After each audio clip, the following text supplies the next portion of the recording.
This is David Spiegel for NBHawks.com here with Gene Ventriglia, head men's soccer coach here at New Paltz. Coach, last year the team finished 11-8-1, 4-5 in the SUNYAC was good for sixth going into the tournament.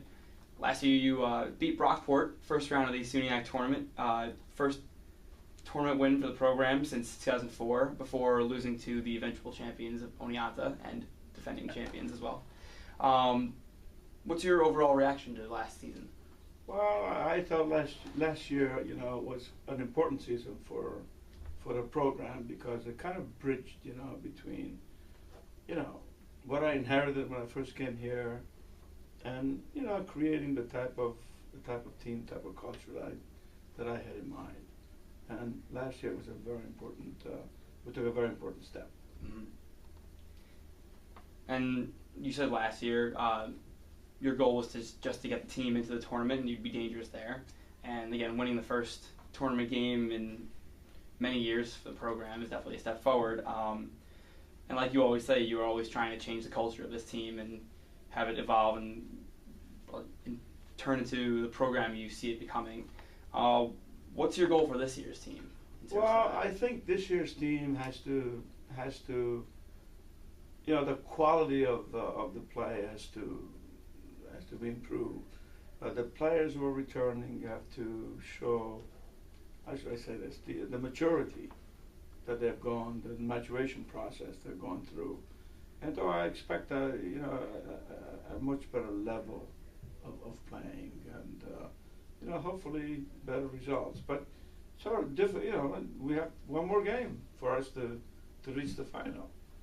That's a step, but that last step is always the most difficult. Yep. And from last year's team, you lost 4 seniors who were definitely leaders of this team. Who do you expect to step up and lead the team this year? Well, I mean, we have a number of juniors, okay, that have to step up.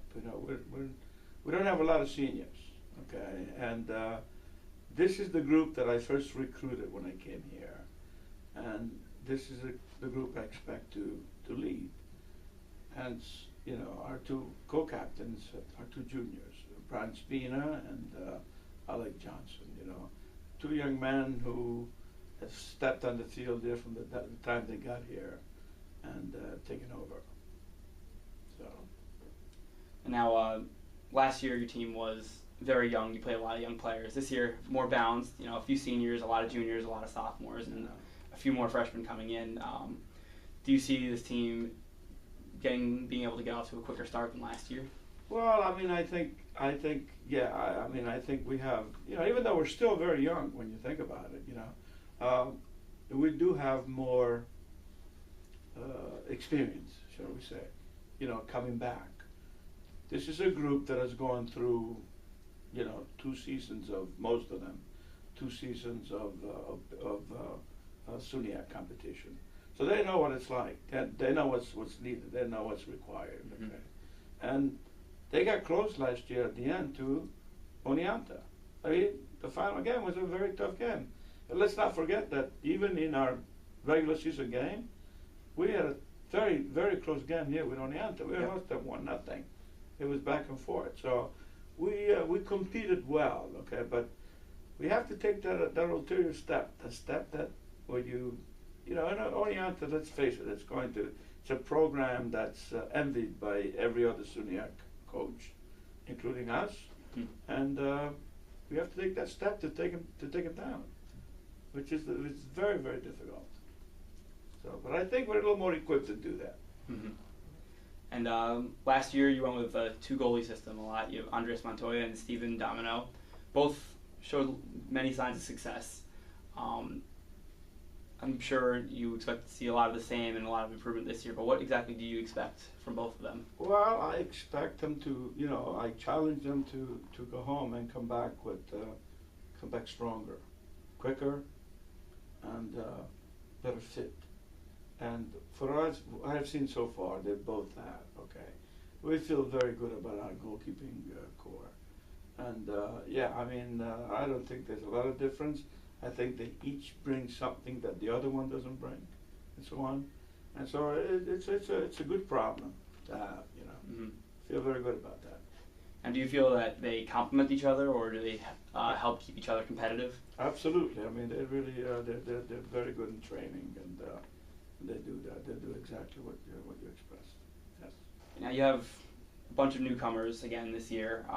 Who do you expect to play a big role on this team this year?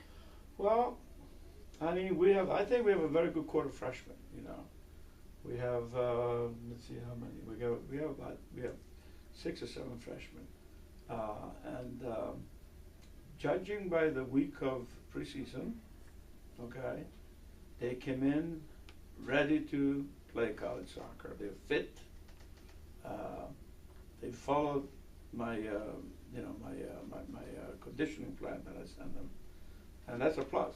Okay, in the first scrimmage that we had this past weekend, some of them showed up very well, and I think there's probably at least 3 or 4 that will. It's always a transition process, but I think 3 or 4 of them are ready to step up to this level. Some of them, from what I saw Sunday in the scrimmage, you would never think they were freshmen. They sort of, the thing that impressed me about them was their level of poise. So, they should be a great complement to what we have. And now, last year you brought in an exchange student, Matteo Cordini from Argentina. Right. This year, you have somebody from not only the same city but the same school as him, Bernardo Menendez. What kind of role do you see him playing? Because Matteo was one of the top scorers in this team last year. So what do you see out of Bernardo this year? Well, I'm not sure that Bernardo is not the same player as Matteo. He might be more talented, but he's a different type of player. Matteo was more of a finisher, and I think Bernardo is, in Italian they call it regista. He's the playmaker. He's the one that creates. Mm-hmm. So he's our Pirlo, the Italian player, and he's very gifted. I mean, he's highly skilled. He has great vision on the field, so he's going to create a lot of opportunities for a lot of people. Mm-hmm. And he shoots very well from the outside. Yeah. And now, new to the team this year, not only on the roster, but your coach, your son, Jimmy, will be on the coaching staff this year. What kind of experience is it coaching with your son? Well, obviously, anytime a father can spend time with his son and do it on a professional level, it's like tremendous. I mean, Jimmy was my assistant coach at West Point. He was my right-handed man. I mean, he was the one that did a lot of the recruiting and took care of a lot of the offensive part of the game. So I expect him to come in and really bring that experience here. And how great for me to have 2 young men, Jimmy and obviously Jamal. They were best of friends, and to come in and be at my staff, and I feel blessed. I really do. Mm-hmm. And now this year on your schedule, you play a lot of road games and you play a lot of tougher teams than you did last year and the year before. What kind of effect do you think this will have on your players and your team as a whole? Well, I'm hoping that the level of competition we're going to experience will prepare us for the SUNYAC competition. Obviously, mm-hmm. The SUNYAC competition is totally different, and it's just another element of competitiveness when you play one of those games. It's a conference game. Mm-hmm. Even if you didn't know what the team's playing. I mean, we're playing 4. I mentioned we're playing 4 Liberty League teams, are very good. 2 of them went to the tournament last year, the NCAA. Starting with Vassar, our opening game, mm-hmm. and of course RPI, a very, very good team. Union is always a very challenging team. And Skidmore, of course, is traditionally a strong team. So we're ready for this. I think it's the type of competition we should play, to get us ready. Okay, great. And as you mentioned, New Paltz men's soccer opens its season this Friday, August 30th, with a 4:30 p.m. home contest against Vassar College. A tough game, should be a great one. Coach, thank you for your time and best of luck this season. My pleasure.